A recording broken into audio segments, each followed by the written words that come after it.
দেখতে ক্ষুদ্র আর সামান্য হলেও কেঁচো প্রকৃতির এক মহা উপকারী প্রাণী।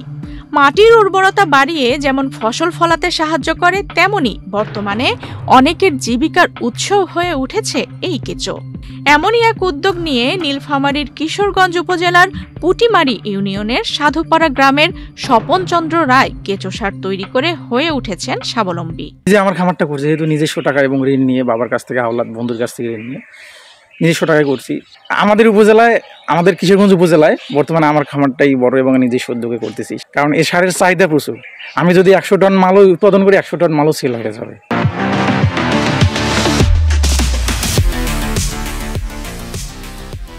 স্বপন চন্দ্র রায় নীলফামারী সরকারি কলেজের ইংরেজি বিভাগের অনার্স দ্বিতীয় বর্ষের ছাত্র। প্রায় 1.5 বছর আগে ইউটিউব থেকে অনুপ্রাণিত হয়ে নিজ গ্রামে কেঁচো সার বা ভার্মি কম্পোস্টের খামার গড়ে তোলেন। প্রথমে ইট দিয়ে তৈরি 20টি হাউস দিয়ে শুরু করলেও বর্তমানে 80টি রিংয়ের মাধ্যমে তিনি নিয়মিতভাবে কেঁচো সার উৎপাদন করছেন। বর্তমানে প্রতি মাসে তার খামার থেকে প্রায় 5 টন সার উৎপাদিত হয়। আগামীতে উৎপাদন আরো বাড়ানোর পরিকল্পনা রয়েছে তার। কেঁচো সার নিয়ে আমার ভবিষ্যৎ পরিকল্পনা হচ্ছে এরকম যে কেঁচো সারের উৎপাদন বাড়ানো এবং কৃষকদের মাঝে এই বিষয়টা ছড়িয়ে দেওয়া, ব্যবহার বাড়ানোর মাধ্যমে হচ্ছে আমাদের কৃষিকে মূলত কৃষকদের ব্যয় কমানো, সেক্ষেত্রে তাদের আয় বাড়তেছে, লাভবান হচ্ছে, এক্ষেত্রে আমাদের দেশের উন্নতি হচ্ছে।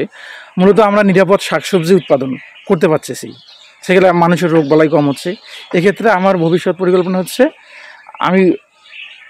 আমার যে খামারটা চালিয়ে আমার যে আয়টা বাড়বে, সে আয়টা থেকে আমি প্রতি বছর একটু একটু করে প্রোডাকশন বাড়ানো। খামারে কলা গাছ কুচি, গোবর, কচুরিপানা, শাকসবজির উচ্ছিষ্ট ও ডিমের খোসা ব্যবহার করে তৈরি করা হয় সারের বেইজ। তারপর এই মিশ্রণে ছেড়ে দেওয়া হয় কেঁচো। এরপর 35 থেকে 45 দিনের মধ্যেই উৎপন্ন হয় দানাদার কেঁচো সার, যা দেখতে অনেকটাই চা পাতার মতো। বিষমুক্ত এই জৈব সার ব্যবহার করে আশেপাশের কৃষকরাও উপকৃত হচ্ছেন। স্বপন চন্দ্র রায়ের নিজের পাশাপাশি তার খামারে স্থানীয় 2 জন নারী শ্রমিকেরও কর্মসংস্থান হয়েছে। তাদের মজুরি ও খরচ বাদ দিয়েও স্বপন প্রতি মাসে প্রায় 10,000 টাকা আয় করছেন।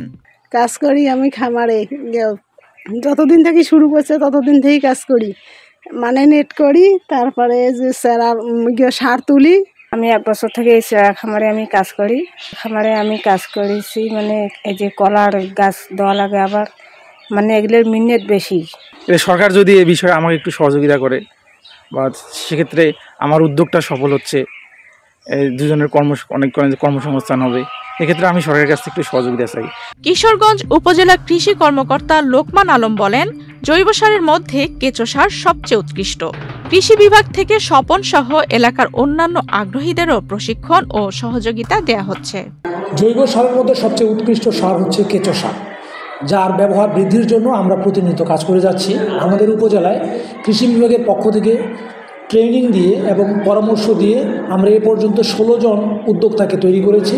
কেঁচো সার ব্যবহারের ফলে জমির উর্বরতা শক্তি বৃদ্ধি পাচ্ছে এবং একই সাথে ফসলের ফলনও বৃদ্ধি পাচ্ছে। এরকম একজন সবচেয়ে ভালো উদ্যোক্তা হচ্ছে আমাদের স্বপন রায়, পুটিমারি ইউনিয়নে যার বাসা। তিনি আমাদের পরামর্শ অনুযায়ী এবং ট্রেনিং পেয়ে কেঁচো সার উৎপাদনে এগিয়ে এসেছেন।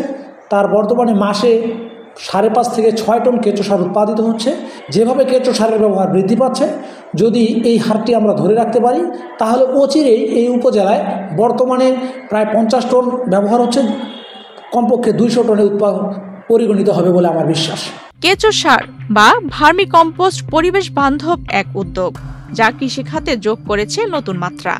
দেশের তরুণদের প্রশিক্ষণের মাধ্যমে এই সার উৎপাদন বাড়ানো গেলে দেশে যেমন জৈব কৃষি এগিয়ে যাবে, তেমনি বিদেশে রপ্তানির মাধ্যমে অর্জিত হবে বৈদেশিক মুদ্রা।